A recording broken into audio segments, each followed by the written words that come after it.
প্রাচীনকাল থেকে ব্যবহার হয়ে আসছে তুলসী পাতা। এই তুলসী পাতার কিন্তু অনেক গুণাগুণ রয়েছে।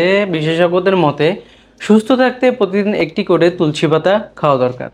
এই তুলসী পাতা যদি প্রতিদিন খাওয়া হয় তাহলে কিন্তু আমাদের যেই ঠান্ডাজনিত যে সমস্যা আছে, ঠান্ডা, জ্বর, কাশি, এই সকল সমস্যার কিন্তু ঘরোয়াভাবেই একটা সমাধান হয়ে যাবে এবং কি আমাদের ডক্টরের কাছেও যাইতে হবে না এই সকল সমস্যার জন্য। আর এছাড়াও রূপচর্চার জন্য কিন্তু তুলসী পাতা অনেক বেশি ব্যবহার হয়ে থাকে।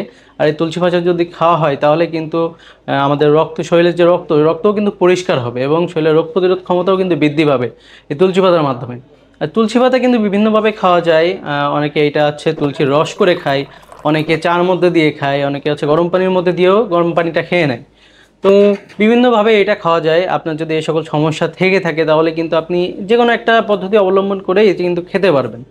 তো প্রথম পর্যায়ে যে সমস্যাটা, এই সমস্যার জন্য ঘরোয়াভাবে যে এই পদ্ধতির কথাটি বললাম, এটি অবলম্বন করলে আপনার এই সকল সমস্যার সমাধান পাবেন। এজন্য তুলসী পাতা বাসার ছাদে অথবা আশেপাশে যদি পান তাহলে সেই ক্ষেত্রে কিন্তু তুলসী পাতা সংগ্রহ করে প্রথমেই আপনি এটি ব্যবহার করতে পারেন।